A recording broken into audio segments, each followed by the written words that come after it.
Hello दोस्तों। नमस्कार। नमस्कार। स्वागत है आपका आपके अपने यूट्यूब चैनल में।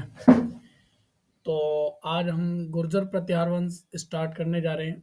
देखिए, अपना ये चैनल तो पुराना है लेकिन कुछ टेक्निकल इशू आ गए थे। उस वजह से इस चैनल के सारे वीडियो डिलीट करने पड़े। तो अब हम इस चैनल पे आज की ये पहली वीडियो है और आज के पहले वीडियो में हम सबसे पहले कौन सा वंश पढ़ने जा रहे हैं? गुर्जर प्रतिहार वंश। सबसे पहले कौन सा वंश है? गुर्जर प्रतिहार वंश। स्पेशली ये जो एक सीरीज स्टार्ट करेंगे, इस सीरीज का आप लोग नाम कमेंट करना, क्या नाम रखना है इस सीरीज का। और ये सीरीज 2026 में जो सेकंड ग्रेड का एग्जाम होगा, वरिष्ठ अध्यापक का जो एग्जाम होगा, वरिष्ठ अध्यापक का जो 2026 में एग्जाम होगा जुलाई में, उसके लिए स्पेशल ये सीरीज चलाई जा रही है, जिसके प्रथम प्रश्न पत्र के लिए ये सबसे पहले सीरीज है। प्रथम प्रश्न पत्र के लिए ये प्रथम प्रश्न पत्र के लिए।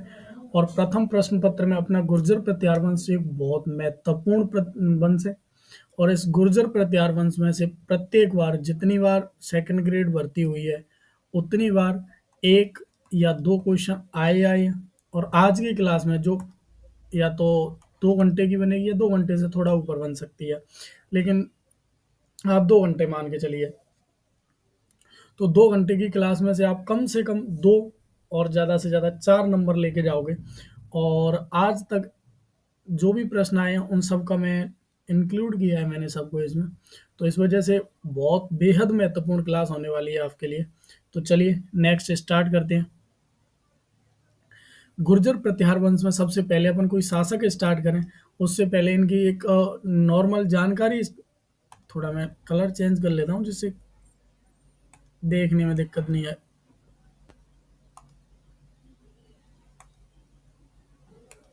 इसको बड़ा, यही ठीक है। चलिए, सबसे पहले गुर्जर शब्द की उत्पत्ति किससे हुई है? ये सेकंड ग्रेड में पूछा हुआ क्वेश्चन है। गुर्जर शब्द की उत्पत्ति किससे हुई है? तो गुर्जर शब्द की उत्पत्ति हुई है एक भौगोलिक क्षेत्र से। देखिए, ये है अपना राजस्थान। मानिए ये है अपना राजस्थान, और ये जो राजस्थान का दक्षिण पश्चिम है, ये दक्षिण है और ये पश्चिम। ये जो राजस्थान का दक्षिण पश्चिम क्षेत्र है, इस क्षेत्र को जानते हैं किस नाम से? गुर्जरात्रा प्रदेश के नाम से। और गुर्जरात्रा प्रदेश से धीरे धीरे कौन सा शब्द बना है? गुर्जर शब्द बना है। तो गुर्जर शब्द की उत्पत्ति एक भौगोलिक क्षेत्र के रूप में हुई है। किसके रूप में हुई है? एक भौगोलिक क्षेत्र के रूप में हुई है गुर्जर शब्द की उत्पत्ति। और कौन से क्षेत्र? गुर्जरात्रा प्रदेश। कहाँ स्थित है ये? तो जोधपुर का जो दक्षिण पश्चिमी भूभाग है, जिसमें बाड़मेर आता है, बालोतरा आता है, मंडौर आता है, वो वाला भाग कौन सा क्षेत्र है? गुर्जरात्रा प्रदेश। उसके बाद में प्रत्याहार शब्द। प्रत्याहार शब्द का अर्थ होता है द्वारपाल। प्रत्याहार शब्द का अर्थ क्या होता है? द्वारपाल।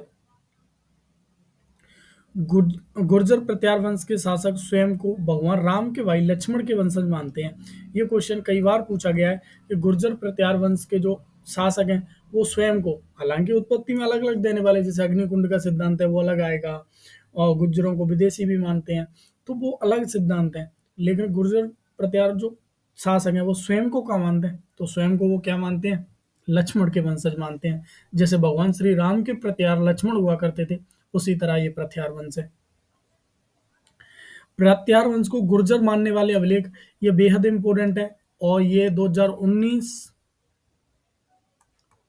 20, 21 और 22, ये 4 साल नहीं आया। सॉरी, 19 में तो आया है, 20, 21 और 22 3 साल नहीं आया। बाकी 2012 से हर साल आ रहा है। 2012 से ये क्वेश्चन हर साल पूछा जा रहा है। गुर्जर प्रत्याहारों को गुर्जर मानने वाले अभिलेख कौन कौन से हैं? तो एक तो राधनपुर का अभिलेख, नीलकुंड का अभिलेख, देवली का अभिलेख और करदाहा का अभिलेख। ये 4 अभिलेख हैं जो गुर्जर प्रत्याहारों को क्या मानते हैं? गुर्जर मानते हैं।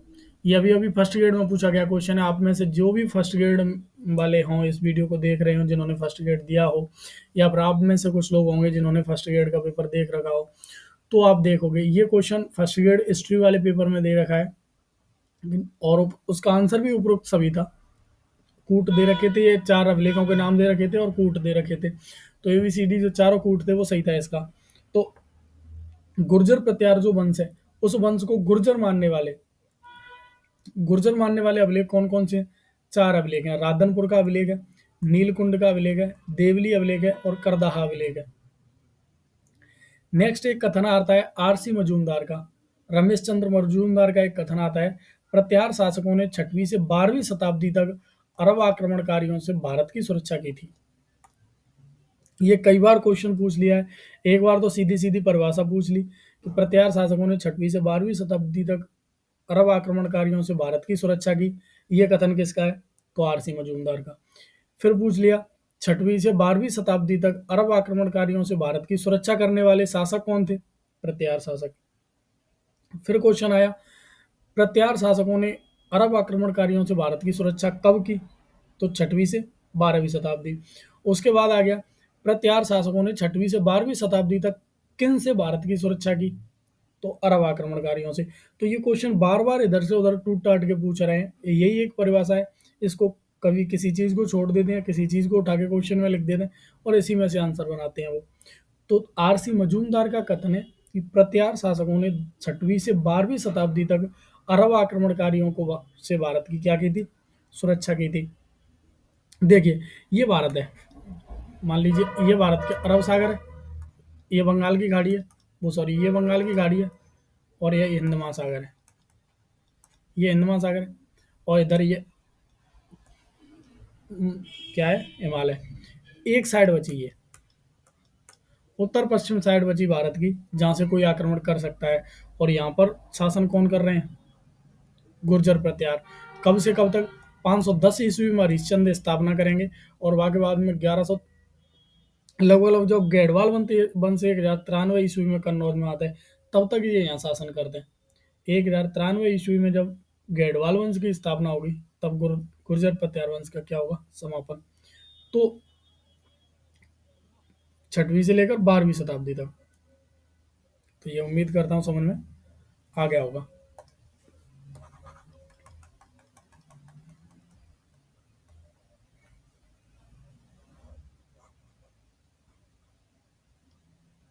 चलिए नेक्स्ट आगे बढ़ते हैं।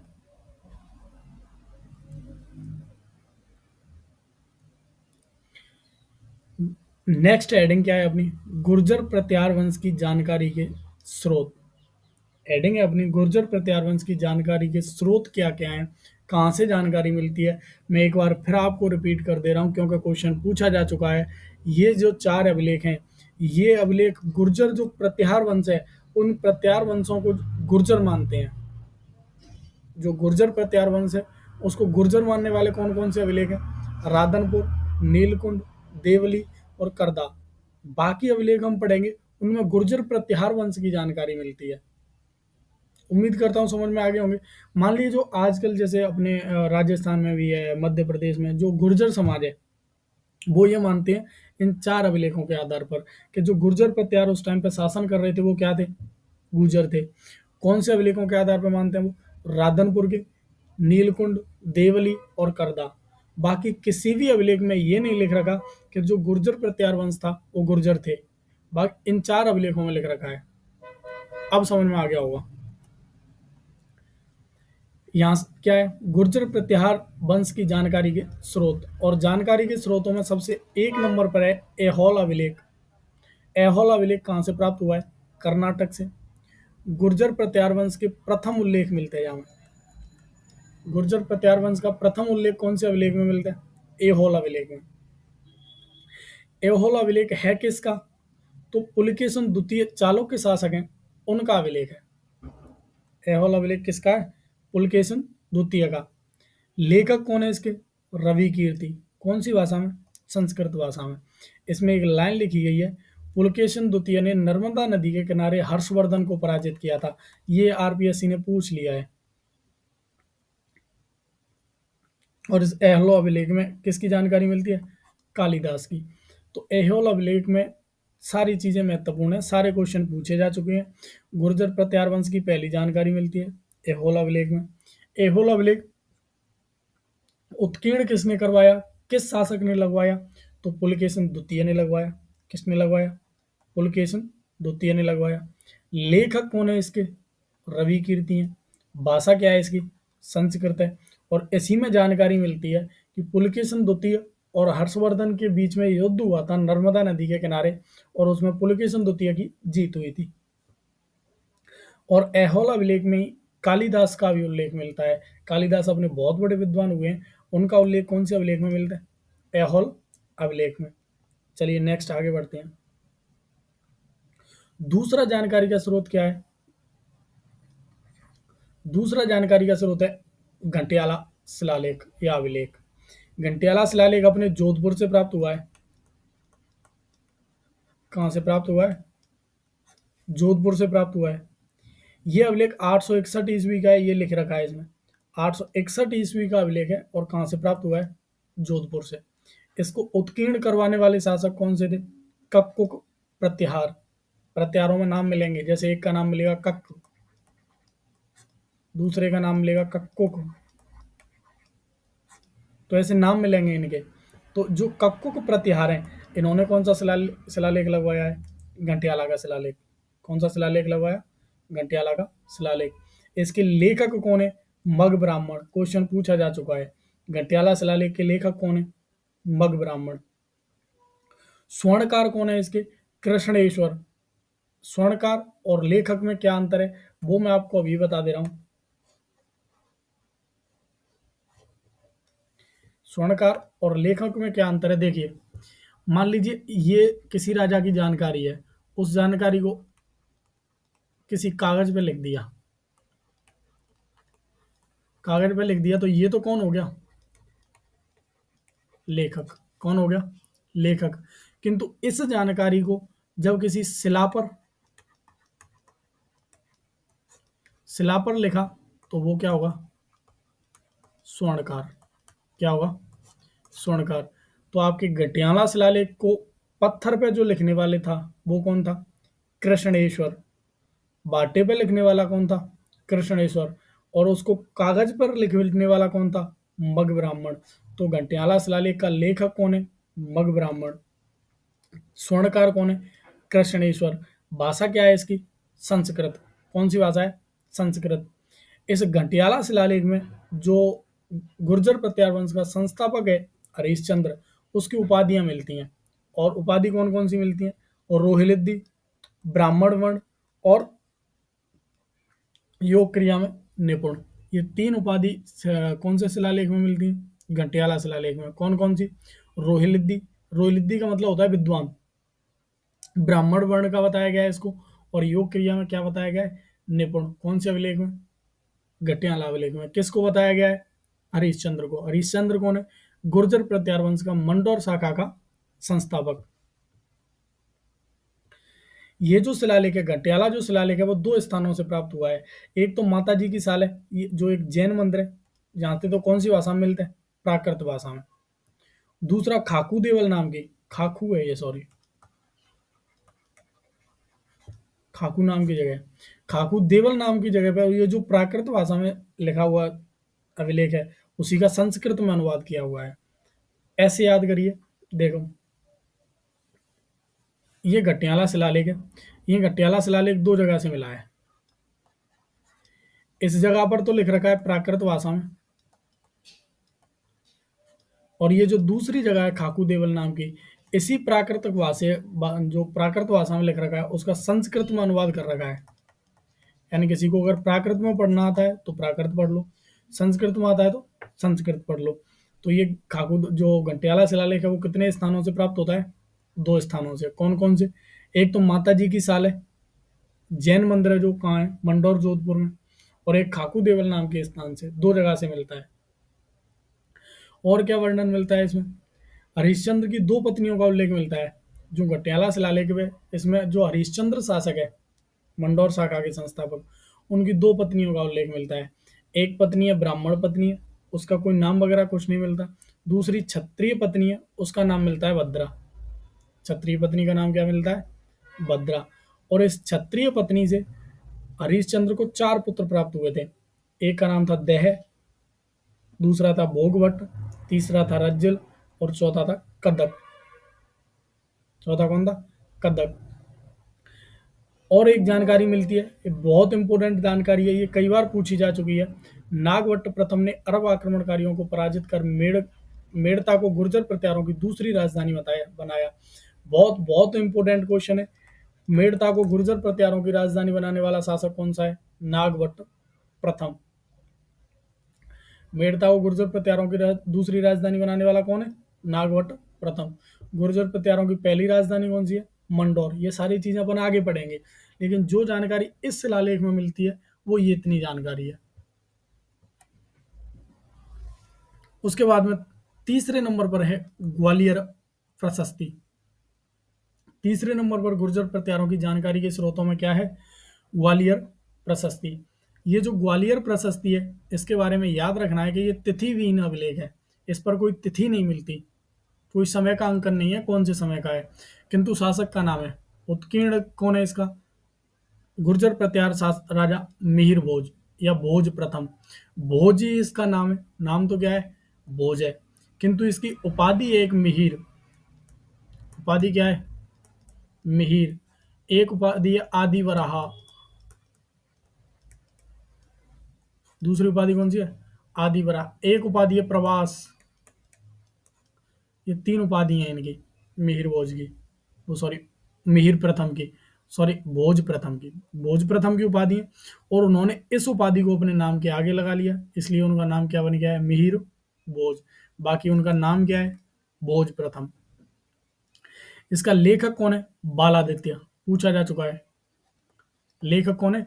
बालादित्य। आपको लिखने की कतई, अगर मान लीजिए अगर आप साथ के साथ लिखते हो, मैं थोड़ा बता दे रहा हूँ आपको, अगर आप साथ के साथ लिखते हो, मैं टाइम दे दूंगा अगर आप चाहो तो, नहीं तो वीडियो को पॉज कर दो, रोक लो, फिर लिख लो। लेकिन अगर आप साथ के साथ लिखते हो तो आपको और ज़्यादा याद होगा। अगर आपको लिखने में कोई समस्या आ रही है, मान लीजिए आप रूम पे नहीं हो या पेन कॉपी अवेलेबल नहीं है, आप कहीं रास्ते में देख रहे हो, कहीं बैठ के वीडियो देख रहे हो, तो आपको ये पीडीएफ, यूँ कहते हो पीडीएफ मिल जाएगी। आप इसको प्रिंट भी करवा सकते हो, प्रिंट निकलवा सकते हो कहीं से भी, और मैं आपको इसकी पीडीएफ भेज दूंगा।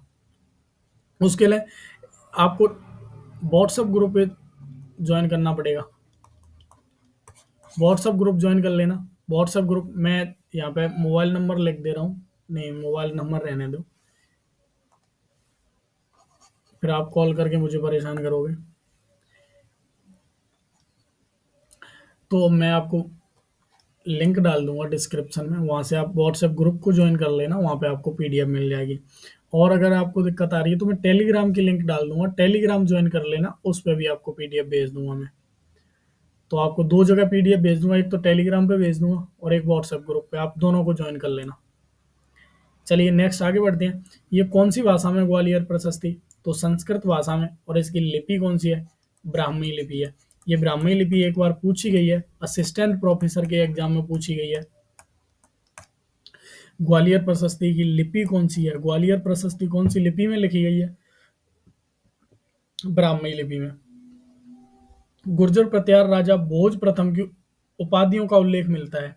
इस ग्वालियर प्रशस्ति में भोज प्रथम की उपाधियों का उल्लेख मिलता है। कौन कौन सी उपाधि मिलती है? एक तो मिहिर मिलती है, जो उन्होंने नाम के साथ लगाई है। मिहिर का अर्थ क्या होता है? सूर्य का प्रतीक। और दूसरी उपाधि क्या मिलती है? आदि बरहा। ये वेरी वेरी मोस्ट इंपोर्टेंट है। आदि बरहा उपाधि इसलिए इंपोर्टेंट है क्योंकि जो आदि बरहा है वो विष्णु के अवतार है, किंतु जो भोज प्रथम है वो शैव मत को मानने वाले हैं। भोज प्रथम कौन से मत मानते हैं? शैव मत को मानते हैं। कौन से मत को मानते हैं? शैव मत को। तो इसलिए ये इंपॉर्टेंट है। राजा मानता शैव मत को, उपाधि कौन से धर्म की ले रहा है? वैष्णव धर्म की। तो इंपॉर्टेंट है ये। इस अभिलेख में नागवट प्रथम की उपाधियों का भी उल्लेख मिलता है, यानी एक तो इसमें भोज प्रथम की उपाधि मिलती है, और दूसरा किसकी उपाधि मिलती है? नागवट प्रथम की भी उपाधि मिलती है। नागवट प्रथम की कौन कौन सी उपाधि मिलती है? मलेच्छों का नाशक मिलते हैं, और नारायण की प्रतिमूर्ति, दो उपाधि मिलते हैं। Very very most important. Gurjar Pratihar वंश के किस शासक को नारायण की प्रतिमूर्ति कहा जाता है? पूछा हुआ क्वेश्चन है। नागवट प्रथम। और क्या जानकारी मिलती है ग्वालियर प्रशस्ति में? गुर्जर प्रत्यार वंश की कन्नौज शाखा का संस्थापक नागवट द्वितीय था। ग्वालियर प्रशस्ति से जानकारी मिलती है कि जो कन्नौज शाखा है गुर्जर प्रत्यारों की, उसकी स्थापना कौन करते हैं? नागभट्ट द्वितीय। किंतु भीनवाल की इसमें जानकारी नहीं मिलती ग्वालियर प्रशस्ति में। मैं बता रहा हूँ आपको जो इसकी जानकारी के अदर स्रोत हैं। तो भीनवाल शाखा के संस्थापक नागभट्ट प्रथम है। कन्नौज शाखा के संस्थापक कौन है? नागभट्ट द्वितीय। दोनों याद रखना। और इसी ग्वालियर प्रशस्ति में जानकारी मिलती है गुर्जर प्रत्यार वंश के शासक स्वयं को किसका वंशज मानते हैं? लक्ष्मण का वंशज मानते हैं। इसकी जानकारी का स्रोत है तो ग्वालियर प्रशस्ति। यहाँ से इस तरह से क्वेश्चन पूछा जाता है, गुर्जर प्रत्यार वंश के शासक स्वयं को लक्ष्मण का वंशज मानते हैं, इसकी जानकारी का स्रोत है तो ग्वालियर प्रशस्ति इसकी जानकारी का स्रोत है। कभी कभी अपन ये याद कर लेते हैं कि गुर्जर प्रत्यार वंश के शासक स्वयं को लक्ष्मण के वंशज मानते हैं और वो अगला इतना क्वेश्चन में लिख के दे देता है, फिर अपनी हालत खराब हो जाती है कि यार जितना हम पढ़ के आए थे उतना तो पेपर में आ गया, अब क्या करें। तो इसलिए याद रखना है गुर्जर प्रत्यार वंश के शासक स्वयं को लक्ष्मण का वंशज मानते हैं। ये जानकारी कौन से अभिलेख में मिलती है? ग्वालियर प्रशस्ति में। प्रशस्ति अभिलेख एक ही चीज होती है। चलिए नेक्स्ट आगे बढ़ते हैं। वाउक प्रशस्ति नेक्स्ट कौन सी जानकारी का स्रोत? नंबर 4 पे बाउक प्रशस्ति। नंबर 4 पर कौन सी है? बाउक प्रशस्ति। बाउक प्रशस्ति कहाँ से मिली है? मंडौर जोधपुर से मिली है। 837 ईस्वी की है। घंटियाला कितने का है? 861 ईस्वी का है। हालांकि डेट इतनी इंपोर्टेंट नहीं है, नहीं रटनी है, लेकिन फिर भी थोड़ा सा पढ़ते टाइम वो याद रखना। बाउक प्रशस्ति पहले की है। बाद में कौन सा शिलालेख लगाया जाता है? घंटियाला का शिलालेख। तो सीधा आपसे क्वेश्चन पूछ लेगा क्योंकि बाउक प्रशस्ति का संबंध किस वंश से है? ये मैंने हालांकि गुर्जर प्रत्यार वंश पढ़ रहे हैं तो आप इस टाइम पे जवाब दे दोगे, लेकिन जब पेपर में आएगा ना उस टाइम पे ये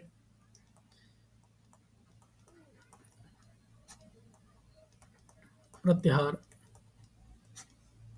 वंश की जानकारी, गुर्जर प्रत्यार वंश की जानकारी। बाउक प्रशस्ति कौन से वंश की जानकारी देती है? गुर्जर प्रत्यार वंश की। लगवाई किसने थी? तो गुर्जर प्रत्यार वंश का एक राजा था मंडौर का बाउक। बाउक ही लगवाते हैं। कौन सी भाषा में लगवाते हैं? संस्कृत भाषा में। ये बहुत इंपॉर्टेंट लाइन है।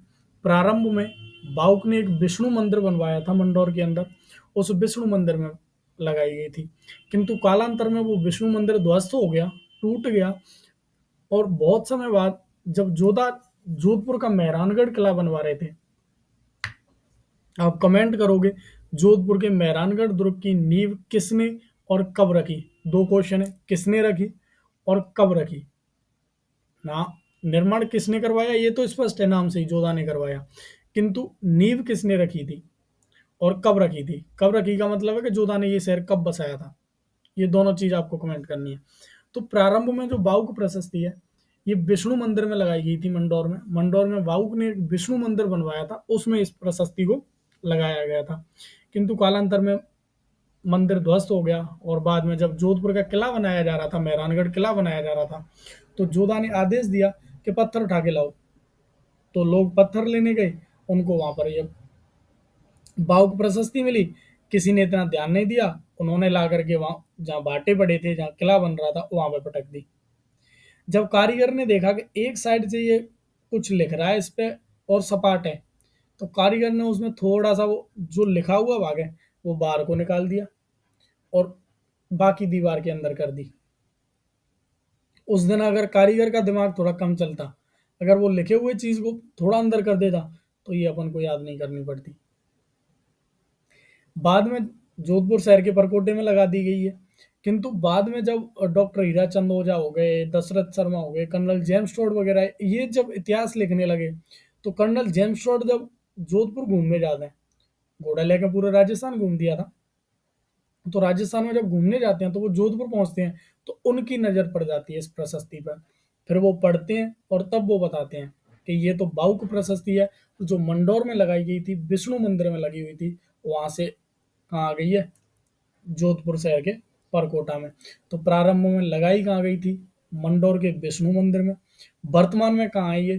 तो जोधपुर शहर का जो परकोटा है उस परकोटे में स्थित है वर्तमान में। और इस बाउक प्रशस्ति में किस चीज की जानकारी मिलती है? तो हरिश्चंद्र से बाउक तक के जो शासक हैं उनकी वंशावली मिलती है। बाउक से आगे किसी ने नहीं लिखवाई उसमें, लेकिन हरिश्चंद्र जो पहला शासक था वहां से लेकर के और बाउक जब तक लगवा रहा है वहां तक के सारे शासकों की क्या मिलती है, इसमें जानकारी मिलती है। नेक्स्ट जानकारी का स्रोत क्या है? बुच कला अभिलेख। बुच कला अभिलेख भी कहाँ से प्राप्त हुआ है? जोधपुर से। और इसमें एक शासक की नागभट्ट द्वितीय की एक उपाधि मिलती है, परम भट्टारक महाराजा धीराज परमेश्वर। नागभट्ट द्वितीय की क्या उपाधि मिलती है? परम भट्टारक महाराजा धीराज परमेश्वर।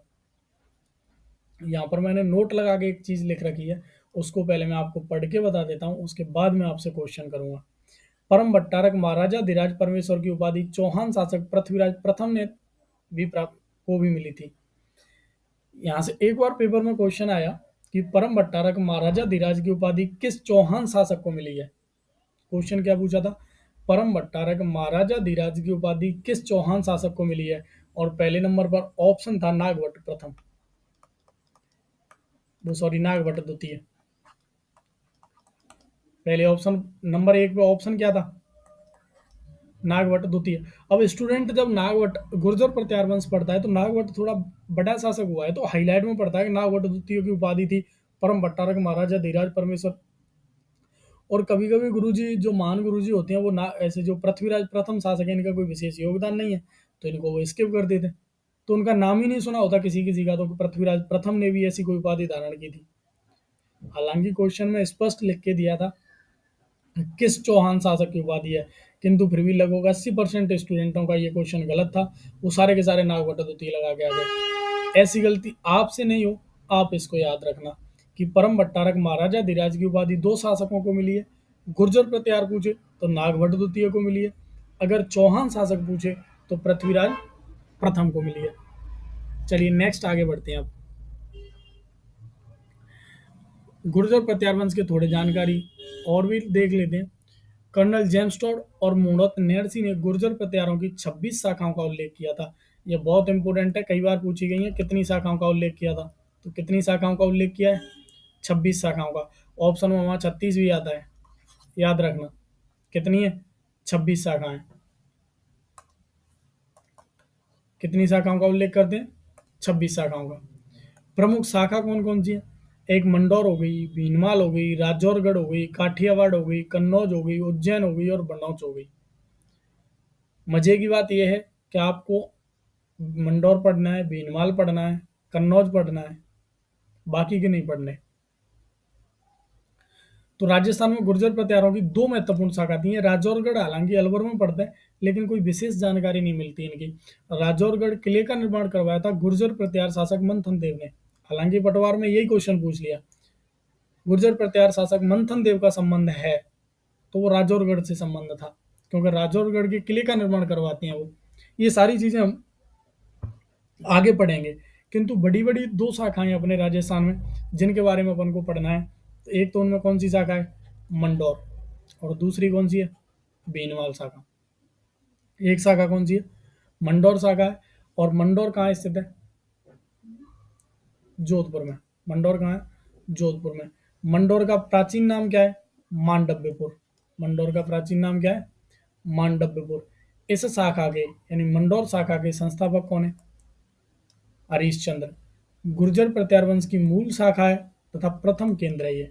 बहुत इंपॉर्टेंट है ये लाइन। गुर्जर प्रत्यार वंश की मूल शाखा कौन सी है? मंडौर है। गुर्जर प्रत्यार वंश का मूल केंद्र, प्रथम केंद्र कौन सा है? तो मंडौर है। कौन सा है? मंडौर। मंडौर का प्राचीन नाम क्या है? मांडव्यपुर। और एक यहां मैं लिख दे रहा हूं, मंडौर में उत्तर भारत का एकमात्र रावण मंदिर, एकमात्र रावण मंदिर। बताते हैं कि जो मंदोदरी थी रावण की पत्नी वो अपने मंडौर की थी, तो अपना फूफा सा लगा तो रावण। तो मंडौर में रावण जी का क्या बना रखा है? क्योंकि पहले इज्जत होती थी दामाद की, क्योंकि पहले दामाद आते साल में 2 साल में एक बार, आजकल दामाद दिन में 3 बार आते हैं, तो आजकल इज्जत भी नहीं है। 2-3 बार लगातार आया तो फिर सास जो सासू माँ होती है वो बोली देती हैं, कि ले लहसुन ही छील ले बैठा बैठा, क्या कर रहा है। तो पहले जमाई साहब टाइमों में आते थे, पहले का अलग ही रौला था इनका।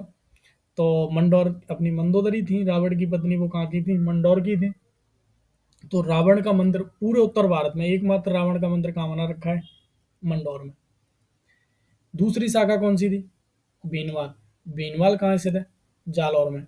भीनमाल का प्राचीन नाम क्या था, श्रीमाल। भीनमाल का प्राचीन नाम क्या था, श्रीमाल। और भीनमाल शाखा के संस्थापक कौन थे, नागभट्ट प्रथम। यहाँ पे मैं वापस लिख देता हूँ, आपको आगे पढ़ा के आया हूँ मैं।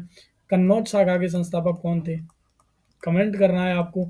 और इसी वीडियो में आपको बता के आया हूँ पहले, कन्नौज के संस्थापक, कन्नौज में गुर्जर प्रत्यार वंश के स्थापना करने वाले कौन थे, कन्नौज शाखा के संस्थापक कौन थे, कमेंट करना है आपको। क्या करना है, कमेंट करना है आपको। दूसरा इसी से श्रीमाल से मिलता जुलता नाम है श्रीपंत। तो श्रीपंत बयाना का प्राचीन नाम था। श्रीपंत किसका नाम था प्राचीन, बयाना का प्राचीन नाम था। तो श्रीमाल भीनमाल का प्राचीन नाम था, और श्रीपंत बयाना का प्राचीन नाम था।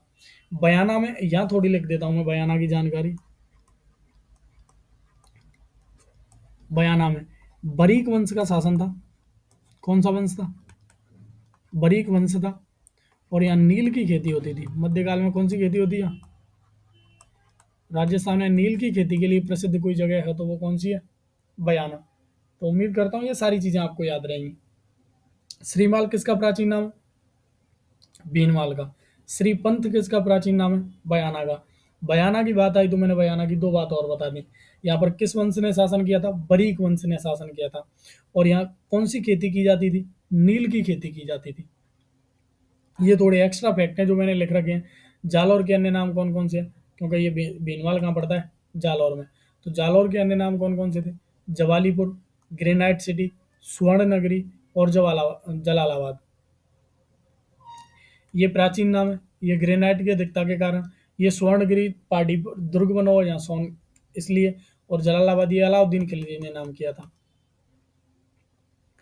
ये तो है सुवर्ण नगरी, ये है स्वर्ण नगरी। स्वर्ण नगरी किसको बोलते हैं, जैसलमेर को। एक ये बहुत इंपॉर्टेंट है, याद रखना आपको, याद ये चीज मत भूलना, क्योंकि ये चीजें जब क्वेश्चन में आते हैं ना तो ये चीजें निर्धारित करती हैं। एक बार राजस्थान पुलिस में क्वेश्चन आया था कि राजस्थान में स्वर्ण नगरी किसे कहा जाता है, और ना तो उसमें जालौर ऑप्शन में था और ना ही अजमेर ऑप्शन, वो सॉरी जैसलमेर ऑप्शन में था। उसके अंदर ऑप्शन में दे रखा था अजमेर, और अजमेर उसका सही आंसर था। क्यों, क्योंकि अजमेर में एक जैन मंदिर बना हुआ है सोनी जी की नसिया। और इस सोनी जी की नसिया के अंदर एक कमरा में काम कर रखा है स्वर्ण का, और उस कमरा में जो स्वर्ण का काम कर रखा है उसको नाम दिया जाता है स्वर्ण नगरी। क्या नाम दिया जाता है, स्वर्ण नगरी। तो एक स्वर्ण नगरी कहाँ भी स्थित है, अपने अजमेर में। ये चीज़ें आपको अगर वैसे याद नहीं रहे तो पेज के ऊपर लिख लिया करना इन चीज़ों को। बहुत इंपॉर्टेंट चीज़ है, राजस्थान पुलिस में पूछा गया क्वेश्चन है, और मेरा गलत हुआ क्वेश्चन है। मेरे से ये क्वेश्चन क्या हुआ था, गलत। और कहाँ तक आपको ईमानदारी दिखाऊं, मेरे से ये क्वेश्चन क्या हो गया था, गलत हो गया था। तो मैं खुद इसमें, क्योंकि गलत क्या मैं छोड़ के आ गया था, क्योंकि मेरे दो दो पड़े हुए थे उस टाइम पे, दो ध्यान में आ रहे थे। जैसलमेर आ रहा था और कौन सा आ रहा था, जालौर। या तो जालौर ऑप्शन में होता तो क्या मान लेते कि ठीक है वो थोड़ा मिसप्रिंट वगैरह कुछ हो गया होगा, जालौर लगा देते हैं। तो ना तो उसने जालौर दे रखा और ना ही जैसलमेर दे रखा, वो तो उसका आंसर क्या था, अजमेर। उम्मीद करता हूँ ये सारी चीज़ें आपको याद रहेंगी। चलिए, अब वो जानकारी के स्रोत और गुर्जर प्रत्यारों की जो नॉर्मल जानकारी थी वो होती है यहाँ पे कंप्लीट। और यहाँ से एक शाखा की स्थापना, शाखा पढ़ते हैं हम, एक मंडौर शाखा। कौन सी शाखा पढ़ेंगे हम, मंडौर शाखा। मंडौर शाखा में पहला जो शासक पढ़ेंगे उसका नाम क्या है, हरिश्चंद्र। गुर्जर प्रत्यार वंश का संस्थापक है ये, मूल पुरुष है, आदि पुरुष है और प्रथम पुरुष है। ये क्वेश्चन सीधा पूछा जाता है, गुर्जर प्रत्यार वंश का संस्थापक, मूल पुरुष, आदि पुरुष किसे कहा जाता है, तो हरिश्चंद्र को कहा जाता है। इस हरिश्चंद्र ने मंडौर में गुर्जर प्रत्यार वंश की स्थापना कब की थी, 510 ईस्वी या छठी शताब्दी में। प्रत्यार वंश की प्रथम राजधानी कौन सी थी, मंडौर। कमेंट करना दूसरी राजधानी कौन सी थी और किसने बनाई थी, कमेंट करना। गुर्जर प्रत्यार वंश की दूसरी राजधानी कौन सी थी और किसने बनाई थी दूसरी राजधानी, ये भी कमेंट करना। और हरिश्चंद्र के बारे में घटियाला शिलालेख में क्या जानकारी मिलती है, इसकी उपाधियां मिलती हैं। और रोहिलिद्धि उपाधि मिलती है, ब्राह्मण और योग क्रिया में निपुण, ये इसकी क्या मिलती है, उपाधि मिलती है। कुछ ज़्यादा है नहीं इसमें याद करने को, थोड़ा सा पढ़ेंगे। गुर्जर गुर्जर प्रत्यार वंश का मूल प्रथम पुरुष आदि पुरुष संस्थापक, 510 में गुर्जर प्रत्यार वंश की स्थापना की, मंडोर इनकी प्रथम राजधानी थी। घटियाला शिलालेख में इनकी उपाधि मिलती है, रोहिलिद्धि, रोहिलिद्धि का मतलब होता है विद्वान। ये 2 बार उपाधि पूछ चुके हैं। किस गुर्जर प्रत्यार शासक की उपाधि रोहिलिद्धि थी, या रोहिलिद्धि किसकी उपाधि थी, ये डायरेक्ट क्वेश्चन आया हुआ है, तो हरिश्चंद्र की। ब्राह्मण उपाधि मिलती है ब्राह्मण वर्ण का, और योग क्रिया में निपुण। दूसरा शासक बनता है, इसके मैंने बताया था इसके 4 पुत्र थे। कितने पुत्र थे, कदक, दाह था, कदक था, रज्जिल था, भोगवट था। तो इसके 4 पुत्र थे। 4 पुत्रों में तीसरे नंबर का जो पुत्र था उसका नाम क्या था, रज्जिल। क्या नाम था, रज्जिल। ये हरिश्चंद्र का तीसरा पुत्र था। और मंडोर के प्रत्यार वंशों की वंशावली इसी से प्रारंभ होती है। ये क्वेश्चन सीधा पूछा जाता है। आप जब पीवाईक्यू क्वेश्चन लगाओगे तो आपको क्लियर हो जाएगा कि कितने क्वेश्चन आए हैं और कहाँ से आए हैं। और पीवाईक्यू क्वेश्चन के लिए आपको ज़्यादा कहीं जाने की जरूरत नहीं पड़ेगी, मैं ही करवाऊंगा पीवाईक्यू क्वेश्चन। ये आज गुर्जर प्रत्यार वंश हम पूरा पढ़ लेंगे। थोड़ी बड़ी वीडियो होगी, वो आप देख लेना, थोड़ी एक 1.5-2 घंटे की वीडियो बनेगी। तो आज हम गुर्जर प्रत्यार वंश पूरा पढ़ लेंगे और कल इसके पीवाईक्यू क्वेश्चन लगाएंगे। या फिर मैं आपको ये ऐसा कर लेंगे, हम आज पहले गुर्जर प्रत्यार पढ़ लेंगे, कल चौहान पढ़ लेंगे, उसके बाद में जो मेवाड़ वाले लग रहे हैं राजा वो पढ़ लेंगे। तो राजवंशों को कंप्लीट करने के बाद में हम एक पीवाईक्यू की क्लास स्पेशल रख लेंगे जो क्वेश्चन आए हुए हैं। तो जैसे आप चाहते हो वैसे कमेंट कर देना मुझे। दूसरा क्या है, रोहिंसकूप में महामंडलेश्वर मंदिर का निर्माण करवाया। रोहिंसकूप मंडोर का प्राचीन नाम है।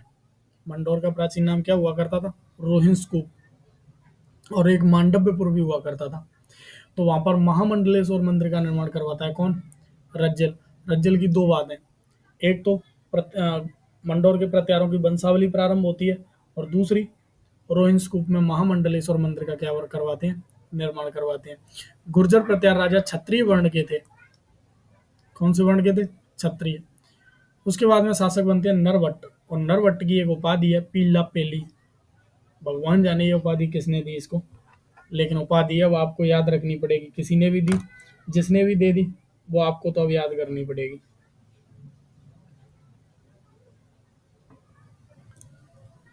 नरवट की उपाधि कौन सी है, पीला पेली। चलिए नेक्स्ट, नागभट्ट प्रथम। कौन सा शासक है, नागभट्ट प्रथम। रज्जिल का पौत्र था, क्योंकि सबसे ऊपर है हरिश्चंद्र। हरिश्चंद्र का तीसरे नंबर का बेटा कौन है, रज्जिल। रज्जिल का बेटा कौन है, नरवट। नरवट का बेटा कौन है, नागवट। नरवट का बेटा कौन है, नागवट प्रथम। इनका क्रम थोड़ा सा आप देखिए, कभी कभी क्रम पूछ लेते हैं, तो देखें हरिश्चंद्र, हरिश्चंद्र, हरिश्चंद्र के बाद में रज्जिल है, रज्जिल के बाद में नरवट है, और नरवट के बाद में नागवट है। नागवट प्रथम, नागवट प्रथम। ये क्रम कभी कभार राजन के पूछ लेते हैं, तो ये आपको याद रखने हैं। इसने जो नागवट प्रथम है, इसने मंडोर में नागावलोक दरबार लगाया था। मंडोर में कौन सा दरबार लगाया था, नागावलोक। और जो नागवट द्वितीय है उसने उज्जैन में नागावलोक दरबार लगाया था। दोनों के क्वेश्चन अलग अलग हैं, दोनों के क्वेश्चन याद रखने हैं। मंडोर में नागावलोक दरबार नागवट प्रथम, और उज्जैन में नागावलोक दरबार नागवट द्वितीय। उसके बाद में इसकी उपाधि कौन कौन सी है, तो नागवट प्रथम की उपाधि कौन कौन सी है, राम का प्रत्यार, इंद्र के गर्भ का नाशक, मेघदूत का अवरोधक, और मलेच्छों का विनाशक, और नारायण की प्रतिमूर्ति। और ये मलेच्छों का विनाशक और नारायण की प्रतिमूर्ति, ये दोनों उपाधि कहाँ मिलती हैं, ग्वालियर प्रशस्ति में मिलती हैं, जो मध्य प्रदेश में स्थित है। ग्वालियर प्रशस्ति कहाँ है, मध्य प्रदेश में। मध्य प्रदेश का एक जिला है ग्वालियर, हमारे तो जैसे मैं धौलपुर से हूँ तो हमारे तो नज़दीक लगता है, लेकिन अगर जो अदर राजस्थान के जो स्टूडेंट पढ़ेंगे उन्होंने किसी को नहीं रहे ध्यान के रख ग्वालियर कहाँ पड़ता है, तो मध्य प्रदेश में पड़ता है। और जो ग्वालियर प्रशस्ति है उसमें मलेच्छों का विनाशक और नारायण की प्रतिमूर्ति कहा गया है नागभट्ट प्रथम को। नागभट्ट प्रथम ने अरब आक्रमणकारियों से मंडोर को जीतकर गुर्जर प्रत्यारवंश की दूसरी राजधानी बनाया। अभी अभी आपसे मैं पीछे क्वेश्चन पूछ के आया हूं कि गुर्जर प्रत्यारवंश की दूसरी राजधानी कौन सी थी, तो दूसरी राजधानी कौन सी है? मेड़ता। दूसरी राजधानी कौन सी है? सॉरी, मेड़ता। क्या है? मेड़ता। ये थोड़ा काट देना, मिस प्रिंट हो गई है। मेड़ता को जीतकर दूसरी राजधानी बनाने वाले कौन थे? नागभट्ट प्रथम। इन्होंने मेड़ता जीतने के बाद में इन्होंने आक्रमण किया था कहाँ? भीनमाल में।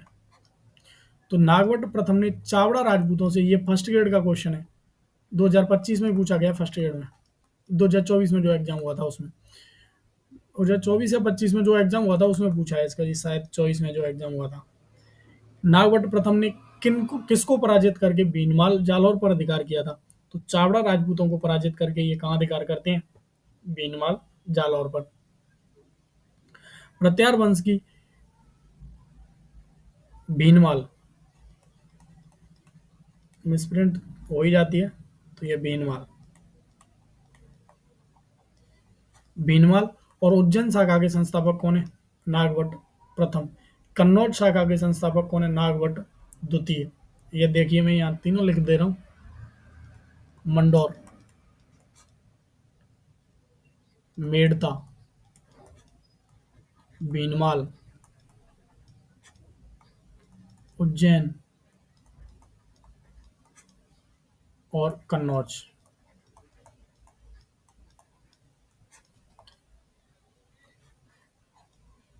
नागभट्ट द्वितीय, नागभट्ट फर्स्ट, और ये नागभट्ट द्वितीय। और यहाँ पर मंडौर की स्थापना कौन करते हैं? हरिश्चंद्र। कौन करते हैं? हरिश्चंद्र। तो उम्मीद करता हूँ आपको याद रह जाएंगे। वहनसांग व दशरथ शर्मा ने गुर्जर प्रत्यार वंश की प्रथम राजधानी किसको माना है? भीनमाल को।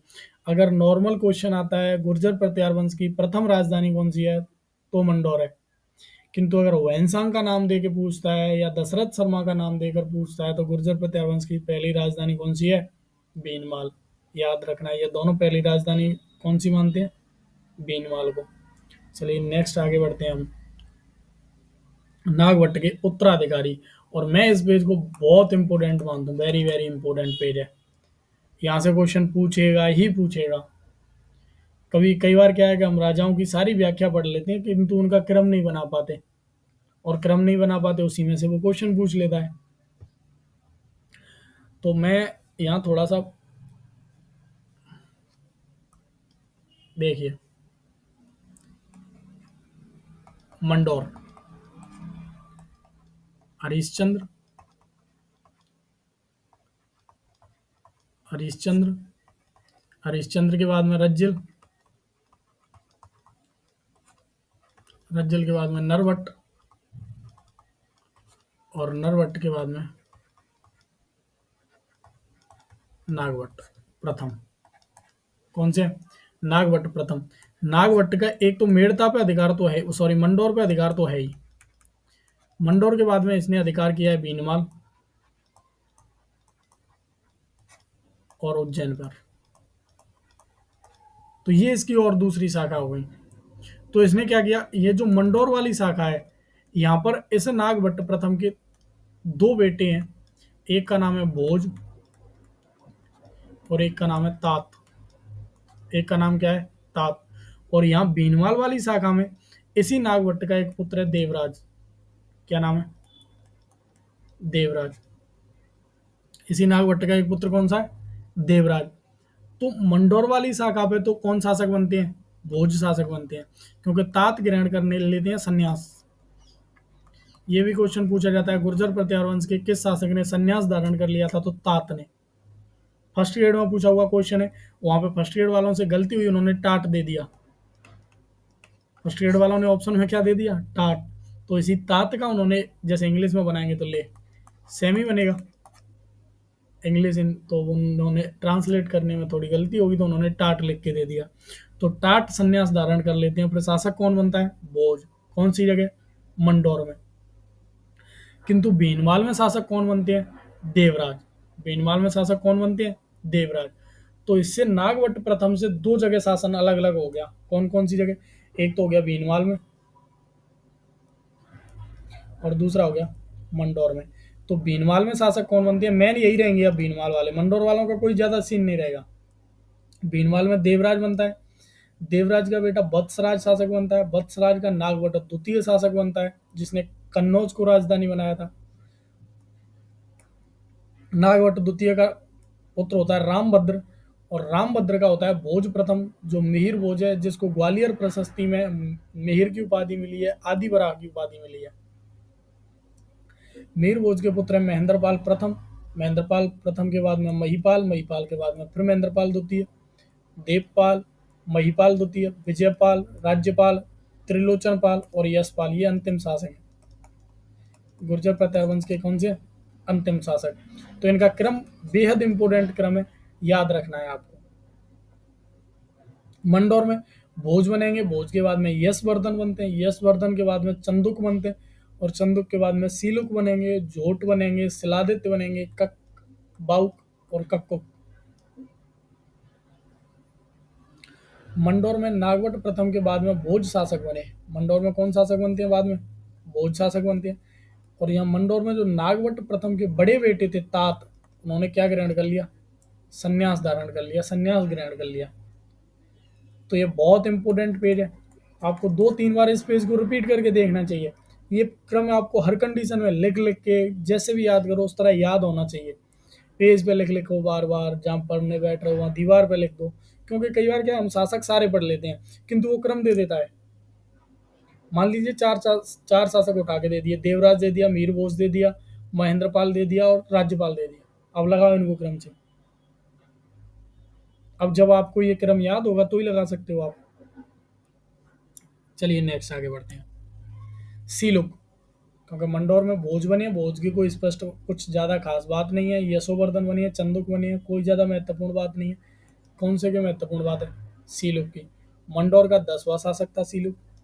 और बल्लमंडल, बल्लमंडल नाम पड़ता है जैसलमेर का, और जैसलमेर के देवराज भाटी को हराया था, और हरा करके क्या छीन लिया, छत्र।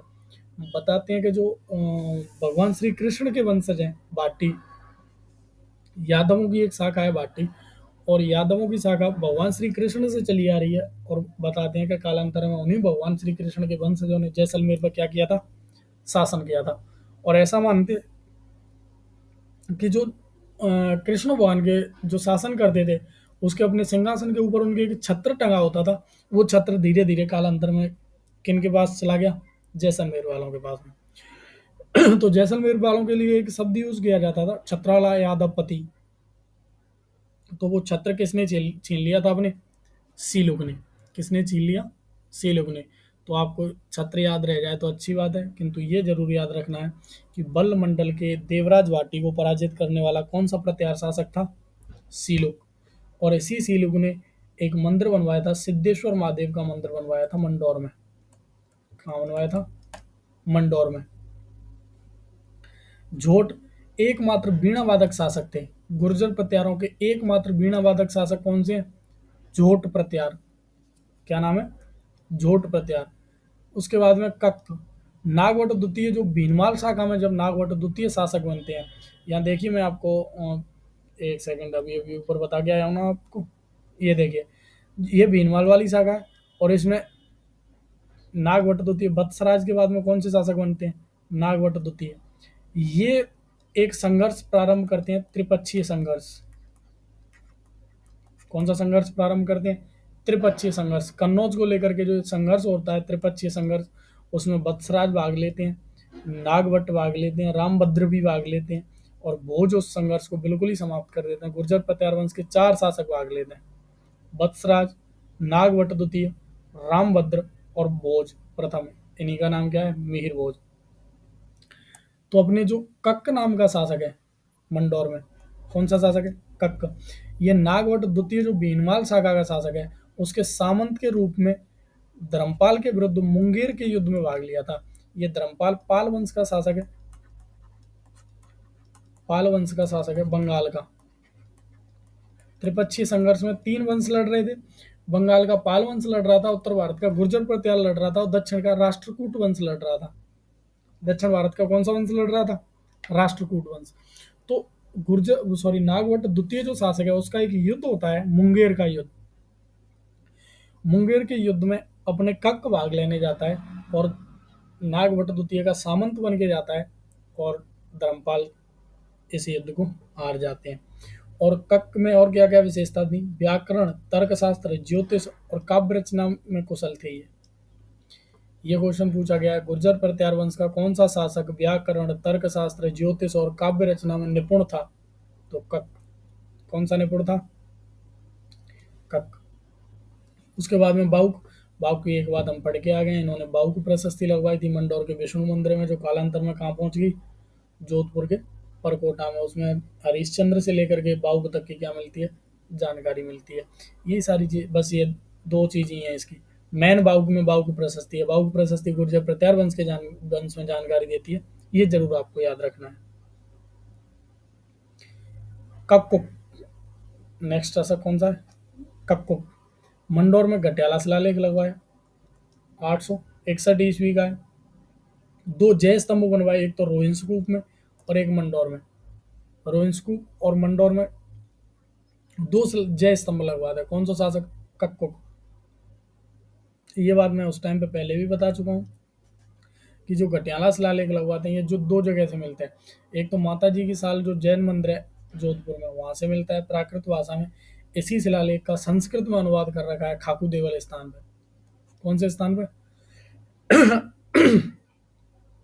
खाकू देवल स्थान पे। और कक्कुक के बाद में कोई विशेष जानकारी मिलती नहीं मंडौर की, तो मंडौर शाखा लगभग यहाँ पर समाप्त हो जाती है। उसके बाद में जो मंडौर शाखा थी वो पूरी तरह किसके अधीन चली जाती है, भीनमाल वालों के। भीनमाल वाली शाखा फिर बाद में बहुत शक्तिशाली शाखा हो जाती है, पूरे के पूरे उत्तर भारत पर शासन करते हैं, हिंदू कुश से लेकर के विंध्याचल पर्वत तक, इधर अटक नदी से लेकर के और उधर कटक तक, उड़ीसा तक, इतने बड़े क्षेत्र पर शासन करते हैं। नेक्स्ट है अपनी भीनमाल शाखा। नेक्स्ट कौन सी है, भीनमाल शाखा।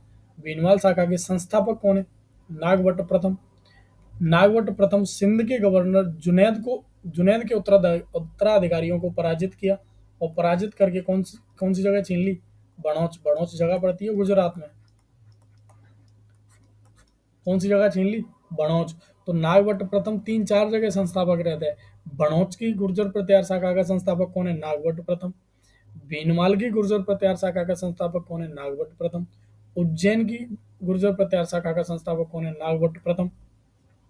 मेड़ता की मेड़ता का संस्थापक कौन है, गुर्जर प्रत्यार शासक मेड़ता को किसने राजधानी बनाया था, नागवट प्रथम ने। कन्नौज को बनाने वाले थे नागवट द्वितीय। नागवट प्रथम का भीनमाल में उत्तराधिकारी देवराज था।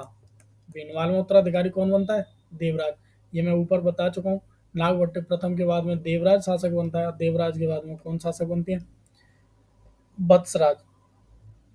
वत्सराज बड़े शासक बनते हैं। देवराज के पुत्र थे, माता का नाम था भूकिया देवी, और इनकी उपाधि है रण हस्तिन, रण में हाथी के समान, अवंती भूव्रत, जिनसेन सूरी के हरिवंश पुराण में उपाधि मिलती है। अवंती भूव्रत किस राजा की उपाधि है, वत्सराज की उपाधि है। उपाधि कहाँ मिलती है, तो जिनसेन सूरी का एक ग्रंथ है हरिवंश पुराण, और हरिवंश पुराण में क्या उपाधि मिलती है, अवंती भूव्रत। कन्नौज का त्रिपक्षीय संघर्ष।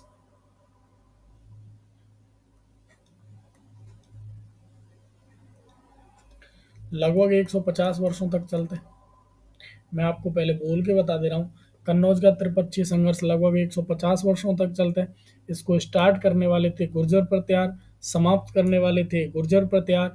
इसमें तीन वंशों ने भाग लिया, बंगाल के पालों ने, दक्षिण भारत के राष्ट्रकूटों ने, और उत्तर भारत के गुर्जर प्रत्यारों ने भाग लिया। वत्सराज ने संघर्ष को प्रारंभ किया और नागभट्ट द्वितीय संघर्ष को में विजय हासिल करता है, कन्नौज को राजधानी बनाता है, किंतु बाद में वो जल समाधि ले लेते हैं। फिर भी इस त्रिपक्षीय संघर्ष को लेकर युद्ध होता है और मिहिर भोज पूर्णतः इस पर विजय हासिल कर लेते हैं। मिहिर भोज अपनी जो संघर्ष क्या कर देते हैं, समाप्त कर देते हैं। अब चलिए अब अपन इसे पढ़ते हैं। कन्नौज में सम्राट हर्षवर्धन की मृत्यु होती है 647 ईस्वी में। कब मृत्यु होती है? 647 ईस्वी में। मृत्यु के पश्चात वत्सराज ने कन्नौज के निर्बल वंश आयुध वंश पर आक्रमण कर संघर्ष की शुरुआत की। तो जब त्रिपक्षीय संघर्ष शुरुआत होता है उस टाइम पे कन्नौज में कौन सा वंश था? आयुध वंश, जो एक निर्बल वंश था। इस निर्बल वंश को देखते हुए वत्सराज ने कन्नौज पर क्या कर दिया? आक्रमण कर दिया। कन्नौज की त्रिपक्षीय संघर्ष का जन्मदाता कौन था? वत्सराज था। कन्नौज के त्रिपक्षीय संघर्ष में उत्तर भारत के गुर्जर प्रत्यार, बंगाल के पाल वंश और दक्षिण भारत के राष्ट्रकूट वंश ने भाग लिया। कौन कौन से वंशों ने भाग लिया? दक्षिण भारत के राष्ट्रकूट वंश ने भाग लिया, बंगाल के पाल वंश ने भाग लिया और उत्तर भारत के प्रत्यारों ने भाग लिया। इस संघर्ष के समय कन्नौज में आयुध वंश का शासन था। बेहद इंपोर्टेंट है ये। त्रिपक्षीय संघर्ष के टाइम पर कन्नौज में कौन से वंश का शासन था? कौन से वंश का था? आयुध वंश का शासन था। इस संघर्ष में वत्सराज ने पाल वंश के धर्मपाल को पराजित किया तथा राष्ट्रकूट वंश के ध्रुव से स्वयं पराजित हो गए। जब वत्सराज इस संघर्ष की प्रारंभ करते हैं, हालांकि जब हर्षवर्धन की मृत्यु होती है तो यहाँ पर चक्रायुद्ध नाम का एक शासक होता है, आयुध वंश का चक्रायुद्ध होता है। उस चक्रायुद्ध पर अटैक करता है वत्सराज, चक्रायुद्ध को हराता है। किंतु जब सूचना ये बंगाल के धर्मपाल को मिलती है तो धर्मपाल अटैक करता है। धर्मपाल पराजित हो जाते हैं इससे, वत्सराज से। लेकिन जब दक्षिण भारत में पता चलता है राष्ट्रकूटों को, तो राष्ट्रकूटों का ध्रुव है और ध्रुव अपनी सेना लेकर आते हैं और ध्रुव पराजित करते हैं किसको? वत्सराज को। और जब ध्रुव लेकर आते हैं सेना तो गंगा और यमुना नदी को जब पार करते हैं तो उसमें पद चिन्हों की एक एल्बम बनवाते हैं। ये एल्बम भी पूछी जा चुकी है।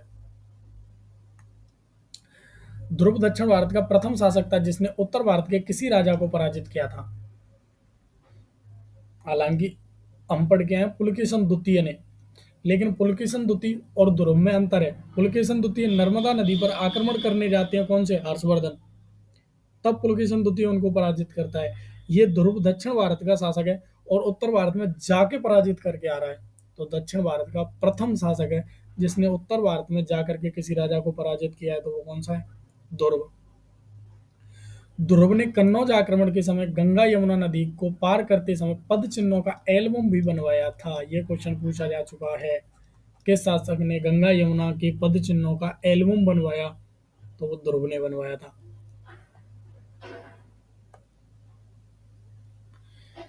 नेक्स्ट है वत्सराज के दरबारी विद्वान। वत्सराज के दरबारी विद्वान। दरबारी विद्वान कौन कौन से? भीनमाल के प्रसिद्ध विद्वान उद्योतन सूरी, इन्होंने कौन सा ग्रंथ लिखा? कुवलय माला। इस कुवलय माला ग्रंथ में कितनी मरुभाषाओं का उल्लेख है? 18 मरुभाषाओं का उल्लेख है। दूसरे विद्वान थे जिनसेन सूरी, इन्होंने कौन सा ग्रंथ लिखा? हरिवंश पुराण ग्रंथ लिखा। कौन सा ग्रंथ लिखा था? हरिवंश पुराण। इसी हरिवंश पुराण में वत्सराज की उपाधि क्या मिलती है? अवंती भू व्रत। क्या मिलती है? अवंती भू व्रत। उसके बाद में ओसिया। ओसिया जोधपुर में जगह पड़ती है। ओसिया का प्राचीन नाम है उपकेश पटन। ओसिया को राजस्थान का भुवनेश्वर कहा जाता है। यहाँ वत्सराज ने महावीर स्वामी का मंदिर बनवाया था। ओसिया में वत्सराज ने कौन सा मंदिर बनवाया था? महावीर स्वामी का मंदिर। ओसिया के अन्य मंदिर कौन कौन से हैं? सूर्य मंदिर बना हुआ है यहाँ पर, विष्णु मंदिर बना हुआ है, हरिहर मंदिर बना हुआ है, सचिया माता का मंदिर बना हुआ है और एक माता जी और है पीपला माता। कौन सी माता है? पीपला माता। इन माताओं के मंदिर बने हुए हैं। तो ये वत्सराज ने किसका मंदिर बनवाया था? महावीर स्वामी का। कहाँ? ओसिया जोधपुर में। नेक्स्ट है गुर्जर प्रत्यार वंश में साम्राज्य विस्तार करने वाला प्रथम शासक नागभट्ट प्रथम था। गुर्जर प्रत्यार वंश में साम्राज्य विस्तार करने वाला प्रथम शासक कौन सा था? नागभट्ट प्रथम। और गुर्जर प्रत्यार वंश का वास्तविक संस्थापक कौन था? वत्सराज। वास्तविक संस्थापक कौन था? वत्सराज। तो गुर्जर प्रत्यारों में अब तक हम वत्सराज तक बढ़ चुके हैं। वत्सराज के बाद में नागभट्ट द्वितीय शासक बनते हैं। नागभट्ट द्वितीय के बारे में हम पढ़ेंगे कल, क्योंकि मैं आपको बताऊं काफ़ी टाइम बाद क्लास ले रहा हूं मैं, तो मेरे गला जवाब दे रहा है, सही से आवाज़ आ नहीं रही है, आपको लग भी रहा होगा बात चेंज हो गई है। तो धीरे धीरे हैबिट में बात आएगी, क्योंकि काफ़ी टाइम बाद में क्लास ले रहा हूँ अब, इसलिए कुछ घर की पारिवारिक स्थिति ऐसी हो गई थी जिस वजह से मैं क्लास नहीं ले पाया था। तो आज हमने वत्सराज तक पढ़ लिया। हमने टारगेट बनाया था कि हम एक वीडियो में पूरा गुर्जर प्रत्यार पढ़ लें, किंतु गले की वजह से 2 वीडियो में पूरा करना पड़ेगा। तो एक अपना गुर्जर प्रत्यार वंश की पार्ट 1 को अपन यहीं कंप्लीट करेंगे। वत्सराज से आगे का अपन कल एपिसोड नेक्स्ट एपिसोड में देखेंगे। तो वीडियो को ज़्यादा से ज़्यादा शेयर करो, क्योंकि अपने चैनल पे ये पहली वीडियो है अब। कौन सी वीडियो है? पहली। यहाँ से आप जितना ज़्यादा मुझे सपोर्ट करोगे, जितना ज़्यादा प्यार करोगे, मैं उतने ही उत्साह के साथ में आपको जल्दी से जल्दी, मैं आपको प्रॉमिस करता हूँ, आपको थ्योरेटिकल सिलेबस कराऊंगा, PYQ कराऊंगा, सब कराऊंगा, MCQ कराऊंगा, फर्स्ट पेपर सारा कराऊंगा मैं आपको। अब मैं ये तो नहीं कह सकता, क्योंकि मेरे चैनल पे लाखों सब्सक्राइबर नहीं है, लाखों व्यूवर नहीं है, तो मेरी इतनी बात आप लोग सुनोगे नहीं। लेकिन मैं ये ज़रूर कहूँगा कि आप लाखों का 10-20 हज़ार 30 हज़ार का कोर्स लेकर के जो फर्स्ट पेपर पढ़ोगे, उससे ज़्यादा मैटर मैं आपको इस फ्री में यूट्यूब पे दे दूंगा। तो चलिए, आज के लिए इतना ही, मिलते हैं नेक्स्ट एपिसोड में। सब्सक्राइब कर लेना चैनल।